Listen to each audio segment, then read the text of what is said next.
Igreja Evangélica Testemunho Apostólico. A palavra será ministrada pelo pastor Pereira.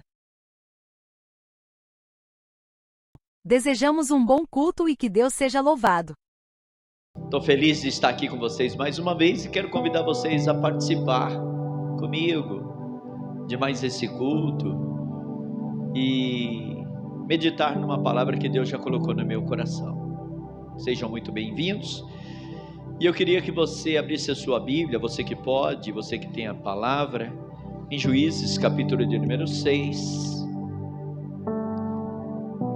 a partir do verso de número 1. Juízes,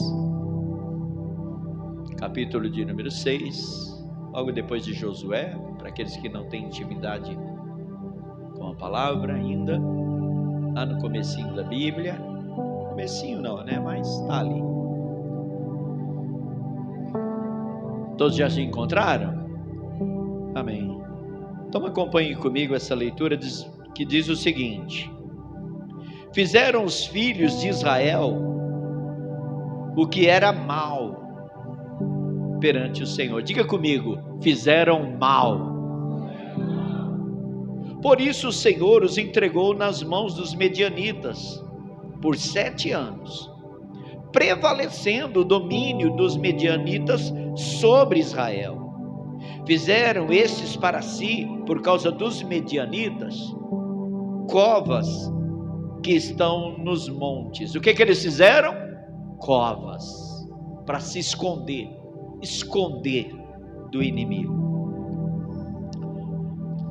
E as cavernas e as fortificações, porque cada vez que Israel semeava, os medianitas e os amalequitas, como também os povos do Oriente, subiam contra ele, e contra eles se acampavam, destruindo os produtos da terra, até a vizinhança de Gaza, e não deixavam em Israel sustento algum, nem ovelhas, nem bois, nem jumentos, pois subiam com os seus gados e tendas, e vinham como gafanhotos em tanta multidão que não se podia contar. Nem a eles, nem aos seus camelos entravam na terra para destruir. Assim Israel ficou muito debilitado com a presença dos medianitas. Então os filhos de Israel clamavam ao Senhor. Vamos orar. Desocupe as suas mãos um pouquinho, curvei a sua cabeça e vamos pedir para Deus falar conosco. Pai querido, em nome de Jesus, eu quero pedir ao Senhor, meu Deus da glória, graça e sabedoria em palavras, para que eu possa transmitir para a tua igreja aquilo que o Senhor já depositou em meu coração.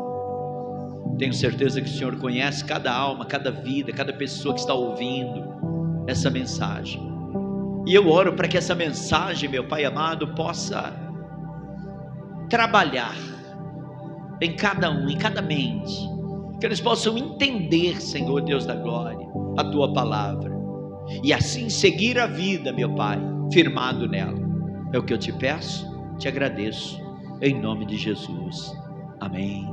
E graças a Deus. Vamos aplaudir ao Senhor.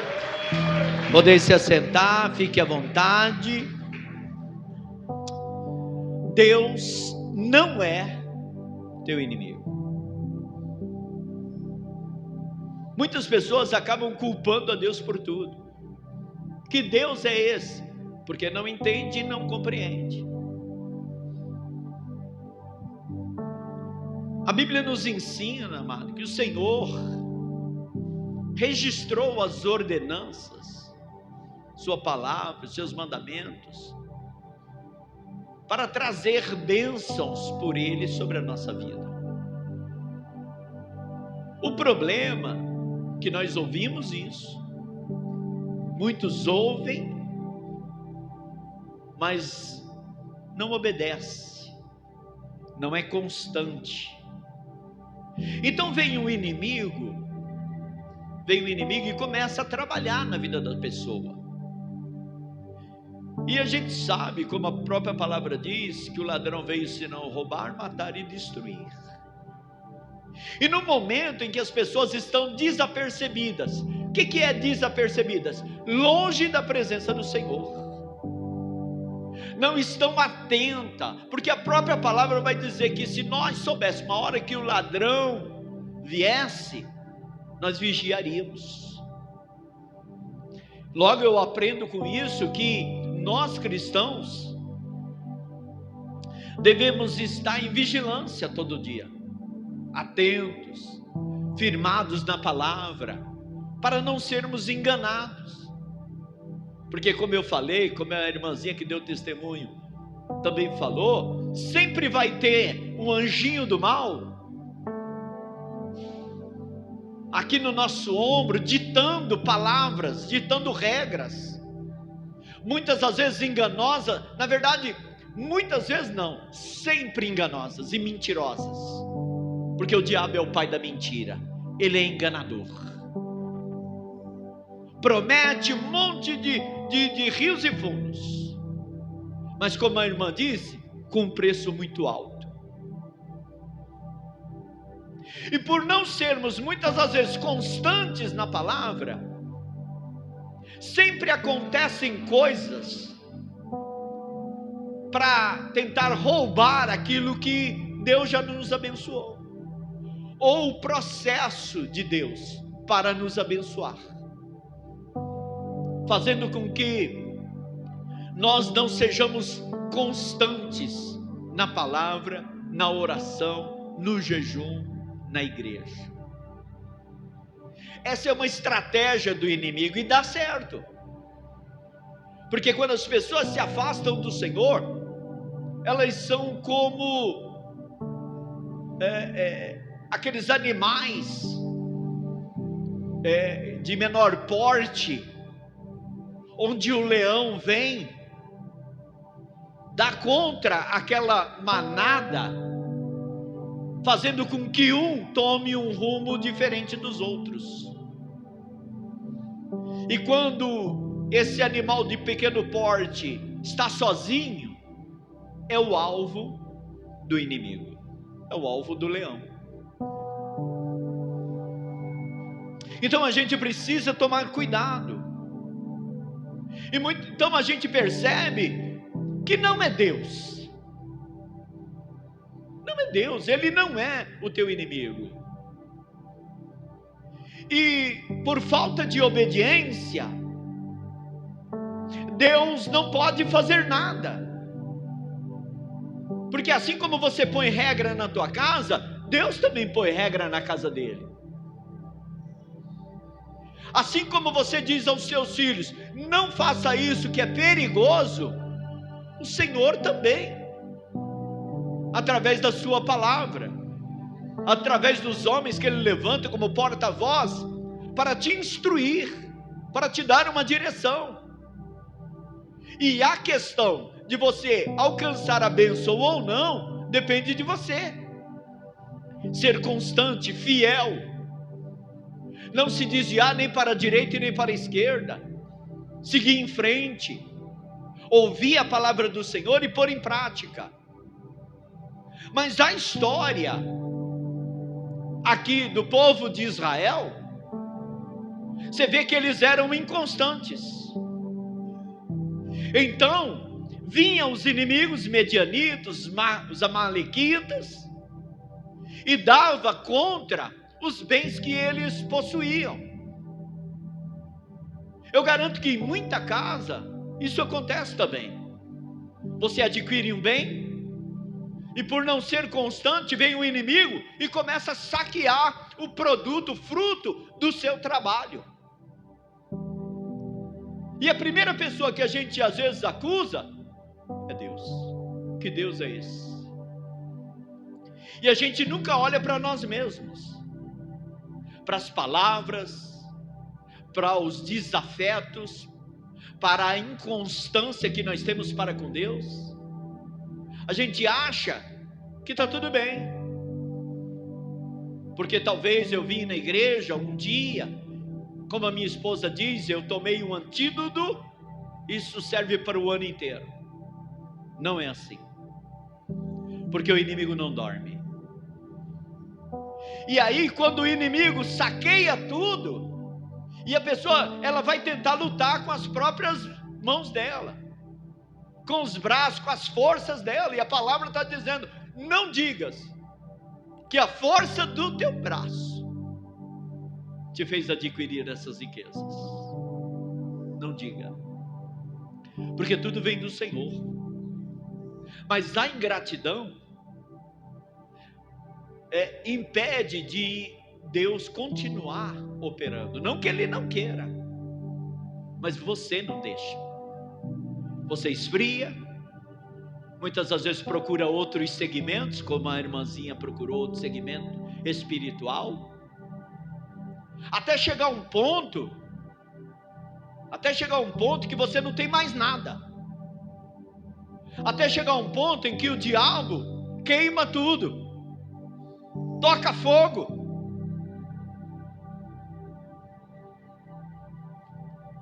para tirar aquilo que você juntou. O problema é que o que você juntou não estava guardado pelo Senhor.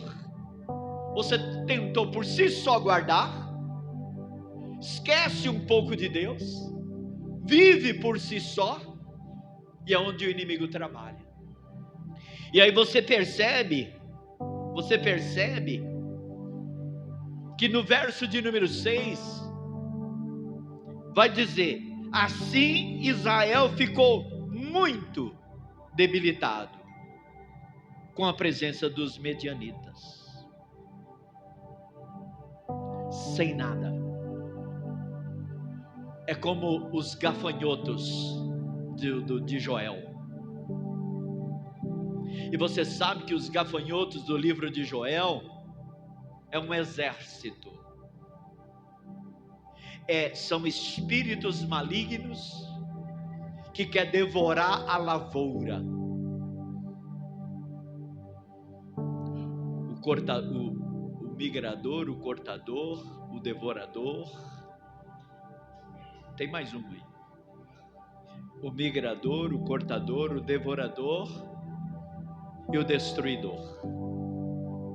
Enquanto ele não destruir, um por vez vai agindo na sua vida. A inconstância causa problemas sérios na vida das pessoas. E tem gente que não pode ficar bem, porque basta Deus abençoar um pouquinho, que já acha que está bom, e se afasta dos caminhos do Senhor, se esquece dele. Assim era esse povo de Israel, inconstante. Deus já havia trabalhado muito no coração deles, através daqueles que vieram antes, Moisés, que os libertou lá do Egito.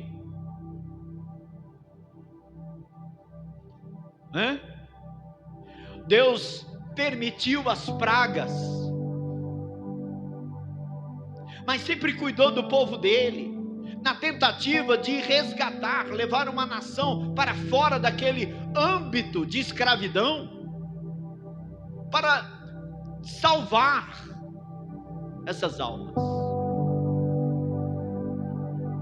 E usava Moisés para ensinar os mandamentos, os decretos.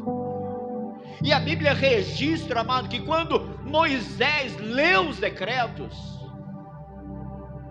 o povo falava: sim, amém, nós entendemos.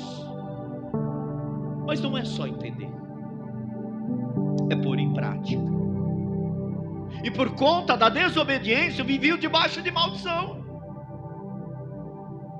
E isso era uma constante na vida deles. Juízes, no capítulo de número 2, no verso de número 11, vai dizer: então fizeram os filhos de Israel o que era mal perante o Senhor, pois serviam os Baalins deixaram o Senhor, Deus de seus pais, que os tirara da terra do Egito, e foram-se após outros deuses, dentre os deuses da gente que haviam ao redor deles, e os adoraram, e provocaram o Senhor a ira, porquanto deixaram o Senhor, e serviram a Baal e a Estarote, pelo que a ira do Senhor se acendeu contra Israel, e os deu na mão dos espoliadores, que os pilharam. Quem que eram os espoliadores? É aqueles que roubavam-lhe os despojos. Ou seja, tudo que eles juntavam, vinham os espoliadores e roubavam. Os medianitas, os amalequitas. Aleluia. E os entregou na mão dos seus inimigos ao redor, e não mais puderam resistir a eles, porque estavam sozinhos, não queriam a bênção do Senhor, não queriam a proteção do Senhor. E Deus não pode fazer nada quando alguém o rejeita. A Bíblia diz que o Senhor é educado. Bate a porta, se alguém abrir, ele entra. Talvez você que adquiriu um bem, que talvez não deu um mês, já quebrou? Já foi destruído? O cara compra um carro, se gaba do carro, se esquece um pouco de Deus, na primeira curva, destrói o carro. O camarada compra uma chacrinha, uma pequena casa na praia, no primeiro final de semana, esquece de Deus, vai para a praia. A Bíblia não diz buscar em primeiro lugar o reino e as demais coisas? Há tempo para todas as coisas. Nós cristãos temos compromissos com o Senhor, e se nós não vigiarmos, o nosso tempo é para nós mesmos. Era o que estava acontecendo com esse povo. Quando Deus abençoava, eles largavam Deus e iam cuidar daquilo que Deus havia providenciado, porque tudo vem das mãos do Senhor. Então por aí, amado, nós aprendemos que a culpa de muitas coisas dar errado em nossas vidas nem sempre é do diabo também. Quem é o culpado? Quem é o culpado? Nós mesmos. Porque tudo que também cai nas costas do diabo.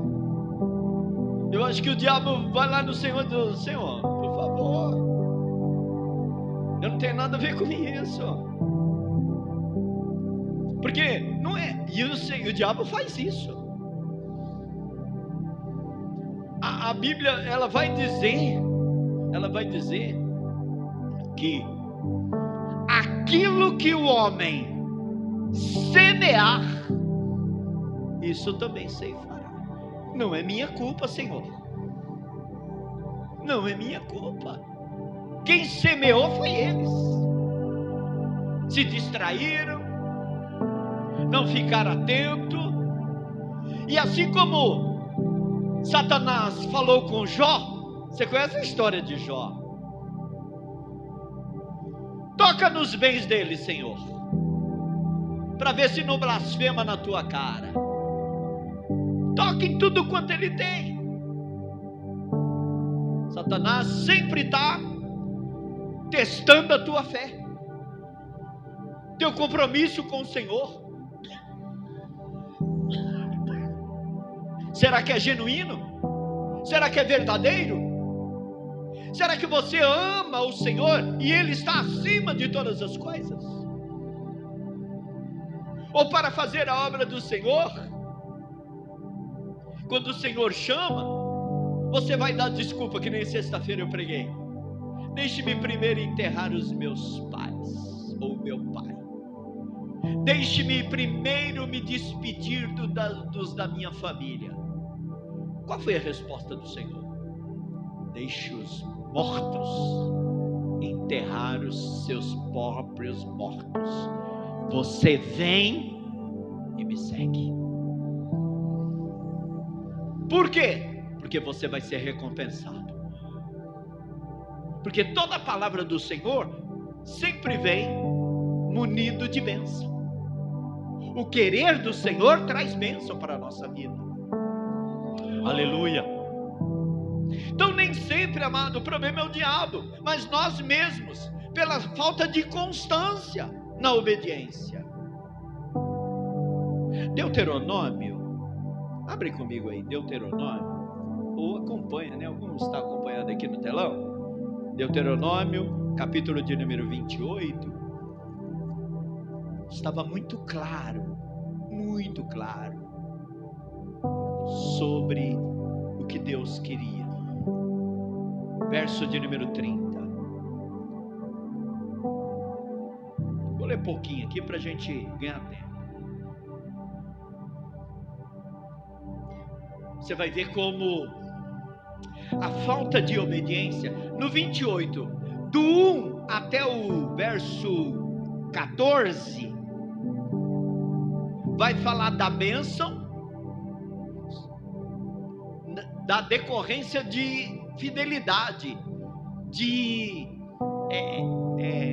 viver a palavra do Senhor, de obedecer ao Senhor. Então o Senhor está dizendo o seguinte: olha, a bênção é decorrente da tua obediência. Enquanto você estiver comigo, eu não vou ler aqui, eu vou te abençoar, tua casa, teu trabalho, os teus caminhos, eu vou estar contigo. Tu serás abençoado. Você será abençoado ao entrar, ao sair. Eu estarei contigo. Porém, ele vai dizer no verso 15, né, que eu não vou ler, mas só vou ler esse trechinho. Porém, será que se não deres ouvido à voz do Senhor teu Deus, não tendo cuidado em cumprir todos os seus mandamentos e os seus estatutos que hoje te ordeno, então virão sobre ti as maldições. Você está avisado? Amém! O povo gritava. E no verso de número 30, vai dizer assim: desposar-te-ás com uma mulher, porém outro homem dormirá com ela. Edificarás casa, porém não morarás nela. Plantarás vinha, porém não a desfrutarás. O teu boi será morto aos teus olhos, porém dele não comerás. O teu jumento será roubado diante de ti. O jumento hoje é o seu carro, enfim, né? Será roubado de ti e não voltará para ti. As tuas ovelhas serão dadas aos teus inimigos, e ninguém haverá que te salve. Teus filhos e tuas filhas serão dados a outro povo, aos traficantes, enfim. Os teus filhos e tuas filhas serão dados a outro povo. Os teus olhos o verão, desfalecerão de saudade todo dia, porém a tua mão nada poderá fazer. O fruto da tua terra e todo o teu trabalho comê-lo-ás um povo que nunca conhecestes, e tu serás oprimido e quebrantado todos os dias. Isso fala com você? Pastor, eu trabalho tanto, me dedico tanto. Pastor, eu não criei filho para prostituição, para as drogas. Eu não criei filho para ser morto na mão de bandido. não querer filha para um homem vir espancar, bater? Eu sei, mas a desobediência causa isso na sua casa. Você trabalha, recebe salário para pôr no saquiel furado, porque vem outro e come o que você ganhou. Você compra o carro, que é o jumento, né? Que era o que levava as cargas, transportava o homem. Tem a ver com... Você já viu isso em algum lugar? Você já pensou nisso aqui? Se acontece na sua casa? Ou se acontece na casa do seu vizinho, de alguém que você conhece? Amados, acontece. Verso de número 38. Lançarás muita semente ao campo, porém colherás pouco, porque o gafanhoto a consumirá. Plantarás e cultivarás muitas vinhas, porém do seu vinho não beberás, nem colherás uva, porque o verme a devorará.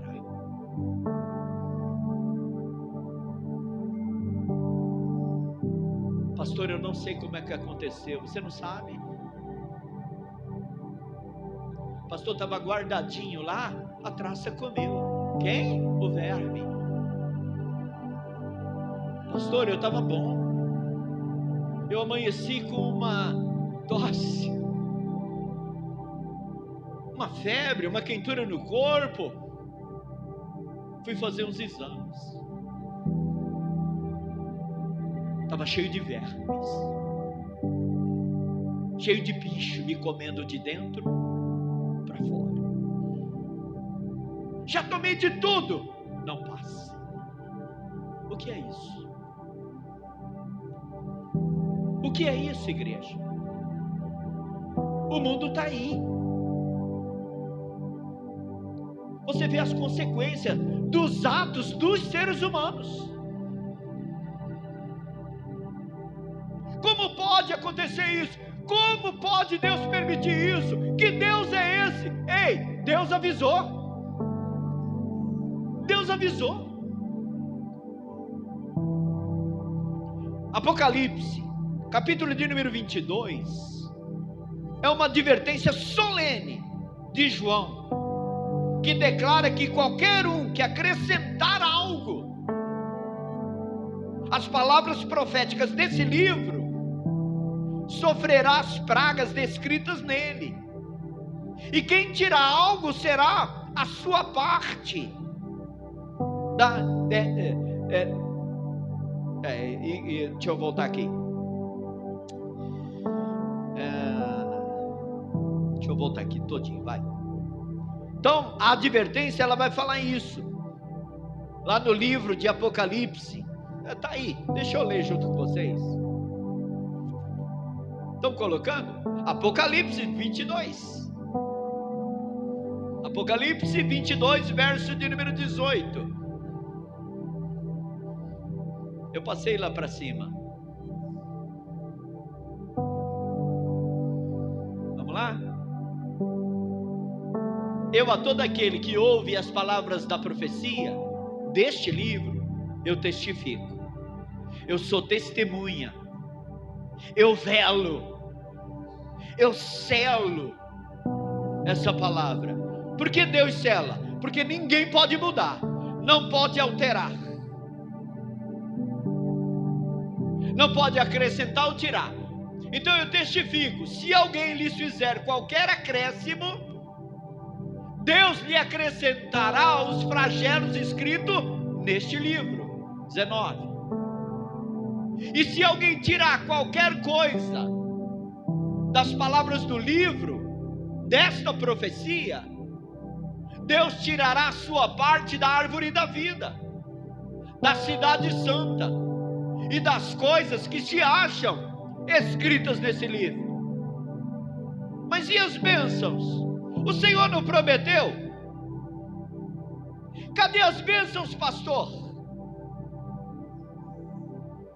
Mas a promessa Não é só até aí. Calma. Tem os porquês. Mateus capítulo 5, versículo 18. Faz parte do Sermão da Montanha. É uma afirmação de Jesus sobre a imutabilidade da lei. É imutável. Não pode alterar, não pode mexer. Porque em verdade vos digo, até que o céu e a terra passem, nenhum i ou um tio jamais passará da lei, até que tudo se cumpra. O que quer dizer isso, amado? Tem uma pequena letra que no hebraico se escreve para dar entendimento. Aquela letra se coloca um chifre. A palavra, o nome é chifre, porque ela muda o sentido da palavra. Você já viu no hebraico que tem um pequeno risquinho, ou em cima ou embaixo, que dá sentido. O nome é chifre. Quando o Senhor diz, ai daquele que tirar um tio, um i, um j, a mínima palavra, a mais pequena, ele está falando disso. Ai daquele que acrescentar ou tirar. O que o Senhor quer dizer com isso? Que Deus não é imutável. A palavra selada, que alguns profetas foram ordenados a selar, grava, sela esse livro, é para não mudar. Muitos teólogos ou ateus, ateístas e de outras religiões tentam de todas as formas, cientistas, mudar a palavra, tirar e acrescentar. O que vai acontecer com eles? Ai daquele, mais cedo ou mais tarde. Aleluia. Então você entende, amado? A Bíblia vai dizer que o Senhor, Ele veio cumprir e não abolir a sua palavra. Ah, mas isso estava lá no Velho Testamento. Mas você quer a bênção do Velho Testamento. Ah, mas o Deus que abençoou lá Abraão, Isaac e Jacó, você quer a bênção deles. Pastor, olha, o que tem de judeu abençoado, você quer a bênção deles? Pode acreditar, tem judeu que não é abençoado. Por quê? Porque resiste a esta palavra. Olha o que Jesus, que eles não aceitam, está dizendo. Eu não vim abolir a lei, ao contrário, eu vim cumprir. Talvez você esteja pensando, mas isso era para o povo de Israel. Mas será que esta palavra não é também para nós hoje, igreja? Será que o que está escrito no livro da lei não é para nós hoje?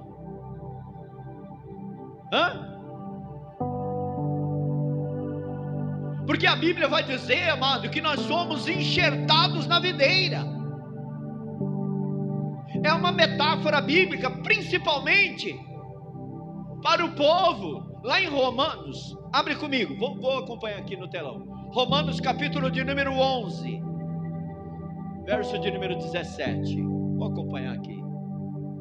Se porém alguns dos ramos foram quebrados, quem é os ramos que foi quebrado? Os judeus. A promessa era para eles. Sim ou não, igreja? E o Senhor diz, esses ramos que eu achei que ia dar fruto, alguns foram quebrados. E tu sendo oliveira brava, quem era a oliveira brava? Nós, os gentios.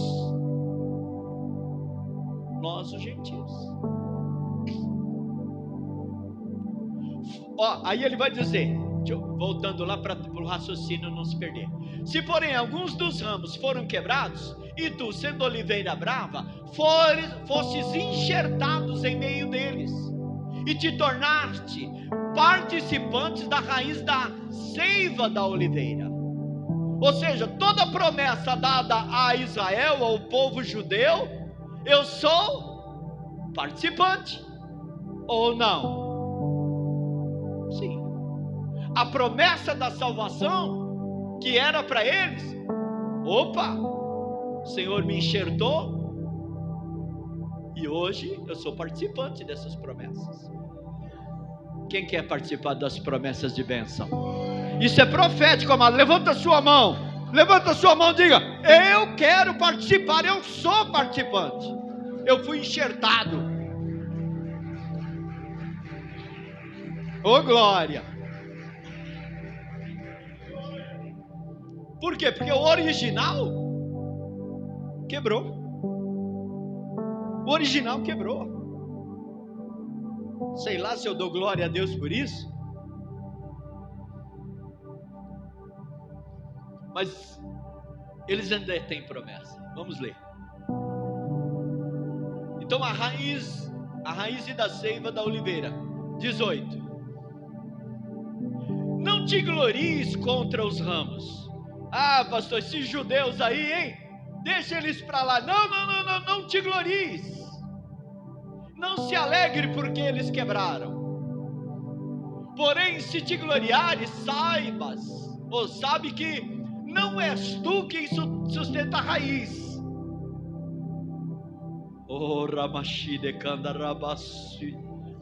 Amado, quem é que mantém o judeu firme? O Senhor. Porque agora nós gentios sabemos de tudo. Nós que estamos em Cristo sabemos de tudo. Ei, cala a boca. Educadamente. Fique calmo. Vocês são bênção? São. Mas esse povo da promessa, eu não quero perder nenhum deles. Que mesmo em meio aos vendavais, quem sustenta a raiz sou eu. Olha o que o Senhor está falando.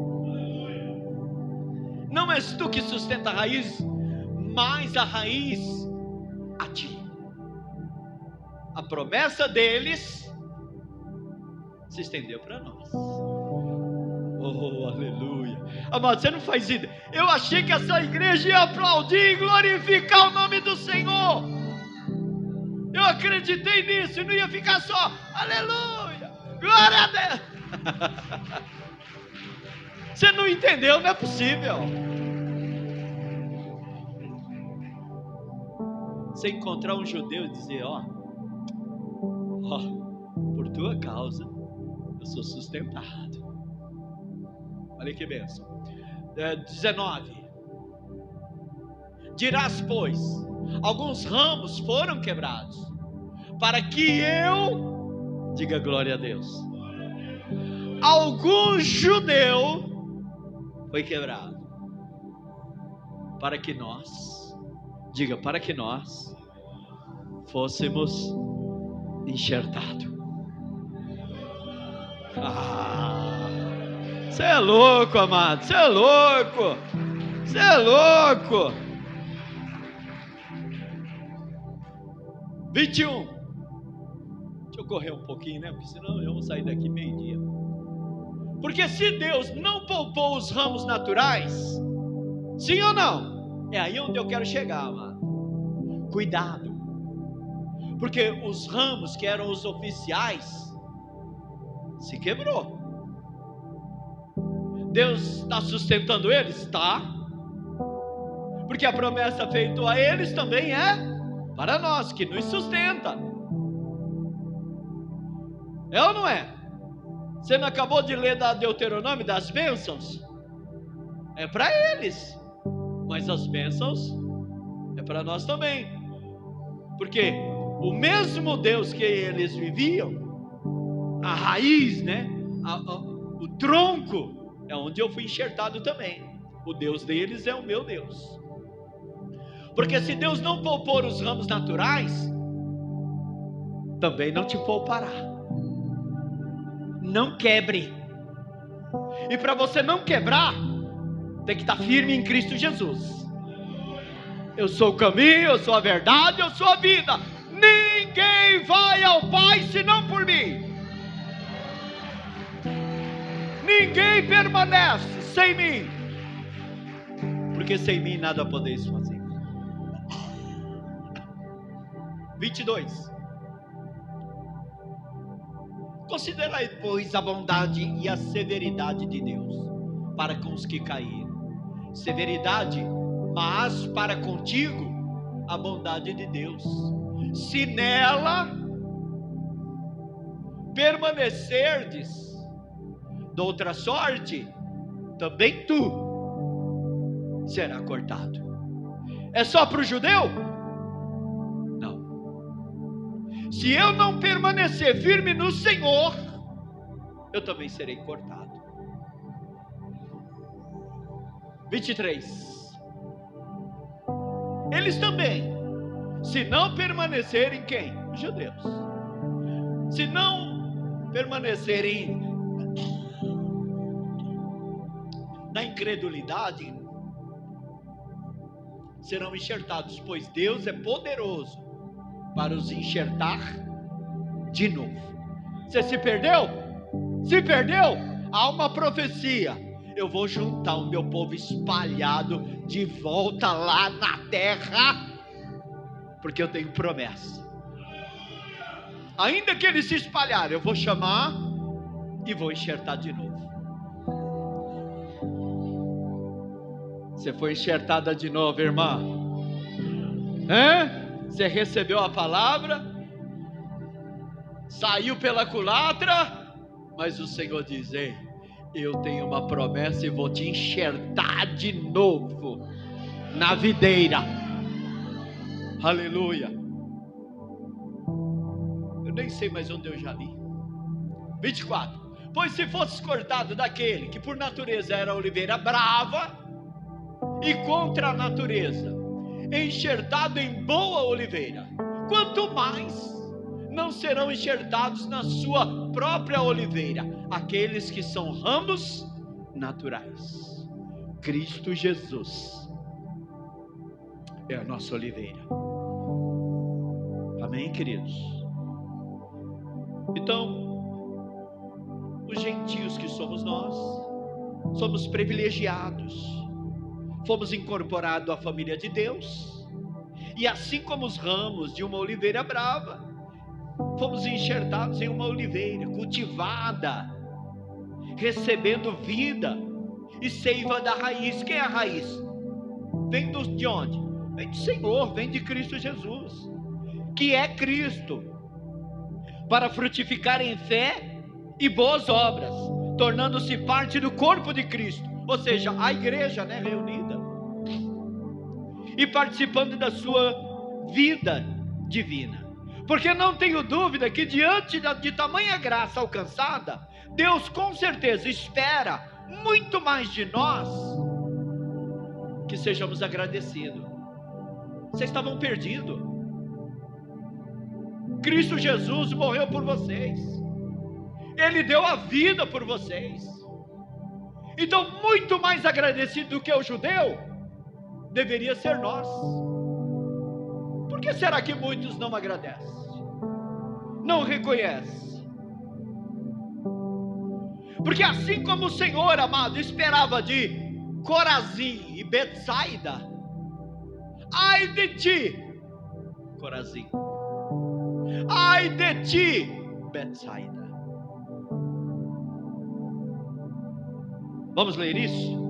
Vamos ler isso?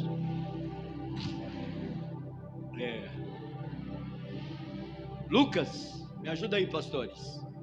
Eu não pus aqui, mas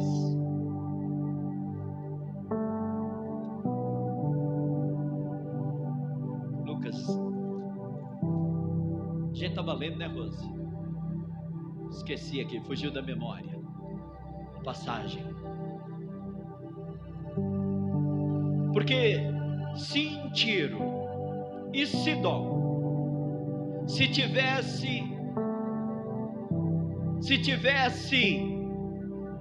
operado os milagres que em ti foi operado, há muito eles teriam se convertido.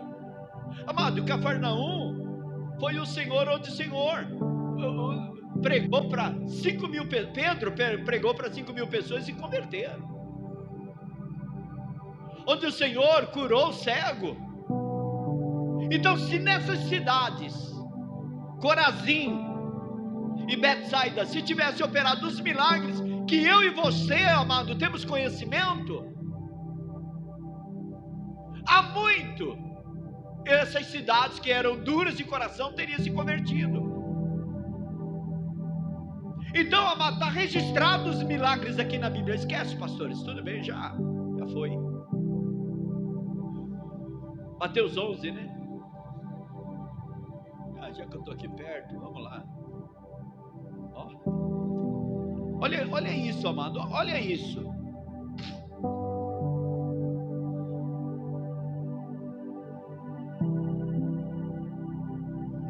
Mateus, né? Mateus, estou em Marcos aqui. Mateus, para mim era até Lucas.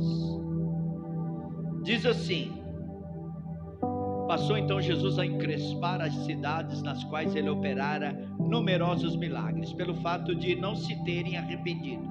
Então ele diz: ai de ti, Corazim, ai de ti, Betsaida, porque se em Tiro e Sidom se tivesse operado os milagres que em vós se fizera, há muito que elas se teriam se arrependido, com pano de saco e de cinzas.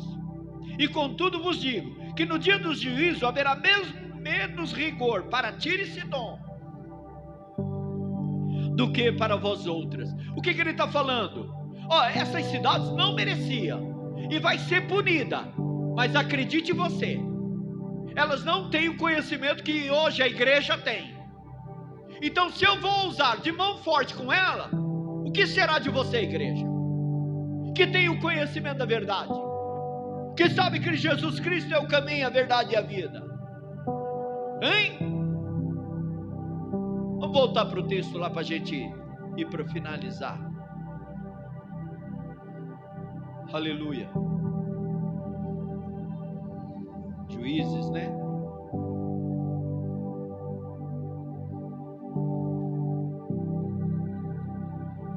Cadê Juízes? Capítulo 6.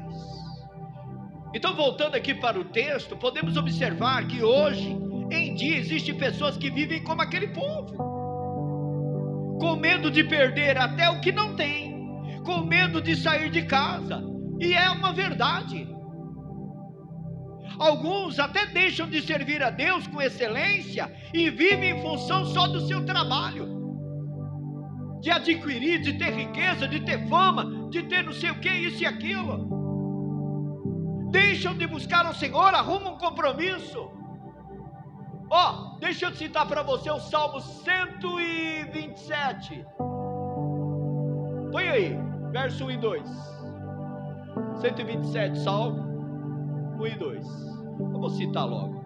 Se o Senhor não edificar a casa, se o Senhor não for contigo,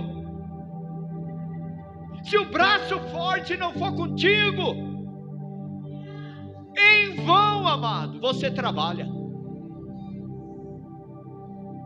Se o Senhor não guardar a cidade, cuidar da sua casa, da sua vida, dos seus filhos, enfim, cuidar das coisas, em vão vigia a sentinela. Pastor, eu não vou na igreja porque o Senhor disse para a gente vigiar. Não está distorcido isso não? Agora eu tenho uma boa notícia para você, você quer? Oh, glória! Então, assim como o Senhor escolheu Gideão, que a história é de Gideão, porque Gideão estava no lagar, malhando trigo, para esconder, para pôr a salvo dos medianitas. Mas aí apareceu o anjo do Senhor, como esse anjo do Senhor que está lhes falando agora. Irmão, irmã, o Senhor é contigo, varão valoroso. O Senhor é contigo, varoa. O Senhor é contigo.